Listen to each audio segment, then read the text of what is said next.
Kamusta yung shorts? Okay naman? Opo, ang laki nga eh. Nag-opo ka pa. Marami pa i-adjust ni Abby dyan kung may na-feel man kayong parang hindi komportable, adjust pa. Ano yan, parang trial lang. Anyway, first tayo natin to. Praise the Lord. And bago tayo makapag-umpisa na tayo, para lang alam na lahat yung program natin, meron tayong pastor na kasama doon. And then ipapakilala si Pastoral Car at si Scoopy. We will lead praise and worship. So di ba usually nagsasalita lang ako before the game. Ngayon, before ako magsalita, meron munang praise and worship kung paano tayo nag-umpisa ng fellowship sa umaga. Ngayon, pag nag-praise and worship tayo, para at least alam na natin, wherever we go, kahit saang dayo man yan, everyone, kanyari kumakanta si Scoopy, si Pastor Gar sa gitna, samahan natin. Amen. Okay? Nandun tayo sa gitna. And then kung paano talaga tayo sa bahay mag-umpisa. Amen. So, alam ko, baka iba sa inyo mailang at first kasi syempre first time natin gagawin to. Wala pang nakaka-experience sa atin ito kahit ako. Ngayon pa lang natin na malalaman kung saan talaga papunta yung gusto ni Lord. And bilang umpisa, kailangan united tayo. Amen? Amen. Let's pray. And sa game mamaya, depends ang main focus natin, yung opensa. Mag-adjust muna tayo.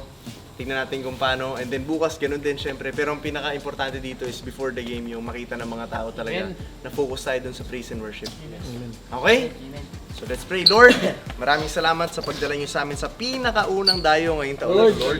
Sa pinakaunang dayo na kung saan lalabas ang praise and worship team namin, Lord. Before maglaro, Lord, this is something new sa aming lahat. Kahit sa akin, Lord, na 6 na taon na dumadayo, Lord, ngayon ko lang ito gagawin.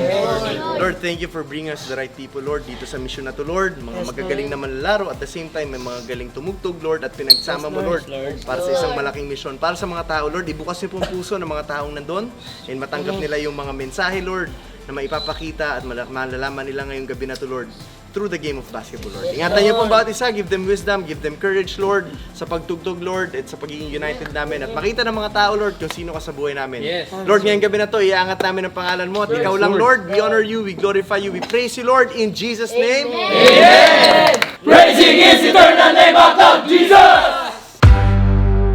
We are who we are.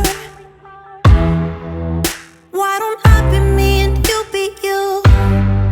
We're spreading color around us. We're lighting up the sky, it's what we do. Ang representative ng Los Pilotas Basketball!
Magandang gabi po sa inyo lahat.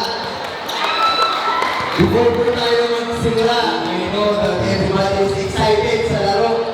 Alam ko lahat tayo hihintay yung laro, pero bago po tayo magsimula, gusto ko lang po sabihin sa inyo, ang Mavs Phenomenal Basketball, dumadayo po ngayon to be able to share the word of God. Para po sa mga nakakanood ng videos, alam niyo po kung anong pakay ng pagpunta namin dito. Hindi na po katulad ng unang punta namin 2 years ago, na basta na maging masaya.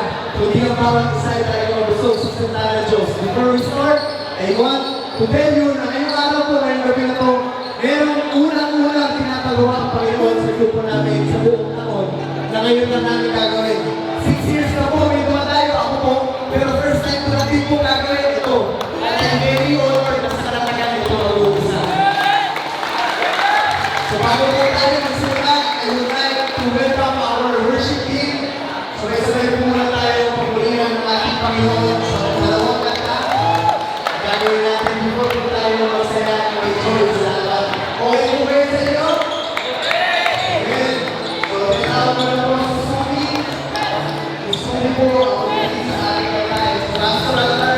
Short lang po yung bar namin, kaya nasa stage po sila. Ganda lang po sa studio.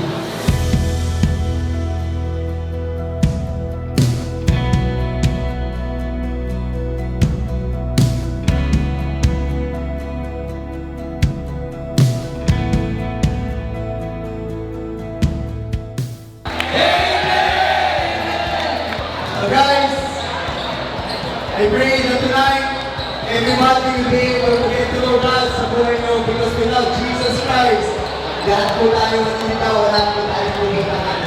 I pray na yung pagpunta nyo po dito for the basketball game sa Timer. Ito yung pumunta kayo yung main reason why we went here. Hindi para maglaro, hindi para mag-share ng salita ng Diyos. Because I experienced the love of God. I experienced ko po kung paano ko binago ng Panginoon. I experience ko yung pagmamahal niya. I experience ko rin yung buhay sa piling niya at sa presensya niya. Kaya ngayon ko na to, praise the Lord. And I want to thank Jesus Christ sa buhay ko.